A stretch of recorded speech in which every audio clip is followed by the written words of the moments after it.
तर संपूर्ण जून महिना कोरडा गेल्यानंतर सोलापूर जिल्ह्यात मुसळधार पावसाने दमदार हजेरी लावली। पावसाने ओढ दिल्यामुळे जिल्ह्यातील शेतकऱ्यांसमोर मोठं संकट उभं राहिलं होतं, परंतु दुपारनंतर जोरदार पावसाला सुरुवात झाली।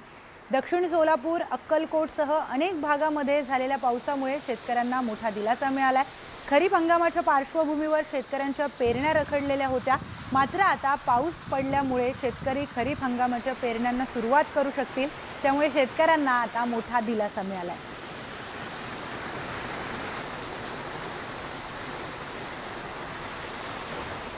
सांगलीमध्ये सुद्धा पावसाची वाट पाहणाऱ्या शेतकऱ्यांना अखेर मोठा दिलासा मिळालेला आहे। खानापूर घाटमाथ्यावर मुसळधार पावसाने हजेरी लावली।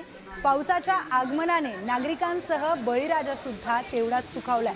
या पावसामुळे शेती कामांना देखील वेग आलाय। शेतकऱ्यांनी खरीपाच्या पेरणीला तिथे सुरुवात केल्याचं पाहायला मिळतंय। तर ही दृश्य समोर आलेली आहेत। सांगलीमध्ये मोठ्या प्रमाणात पाऊस झालाय। गेली कित्येक दिवस शेतकरी या पावसाची वाट बघत होते, मात्र आता पाऊस पडल्यामुळे खरीपाच्या पेरणीला सुद्धा लवकरच सुरुवात होईल।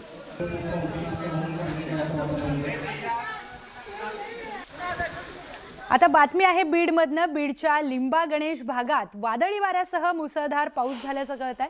सुमारे 1 तास झालेल्या जोरदार पावसामुळे सगळीकडे पाणीच पाणी झालं। या पावसामुळे शेतकऱ्यांमध्ये आनंदाचं वातावरण आहे। पेरणी योग्य पाऊस झाल्यामुळे शेतकरी आता पेरणीच्या लगबगीला लागले। बीडमधून ही दृश्य समोर येत आहेत।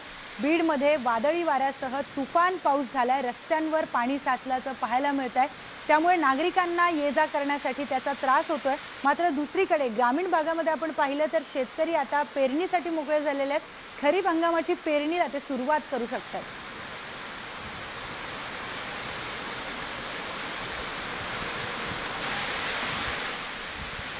लातूर शहर आणि परिसरामध्ये रविवारी दुपारी मुसळधार पावसाला सुरुवात झाली। जवळपास अर्धा तास तुफान पाऊस कोसळलाय। मान्सून हंगाम सुरू झाल्यानंतर प्रथमच दमदार स्वरूपात पावसाने हजेरी लावली। वातावरणात गारवा निर्माण झाला।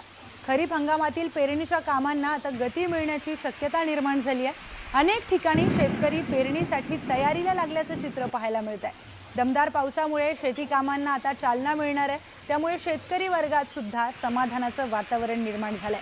आगामी काळात पावसाचा जोर कायम राहिल्यास जिल्ह्यातील खरीप हंगामाला मोठा आधार मिळू शकतो।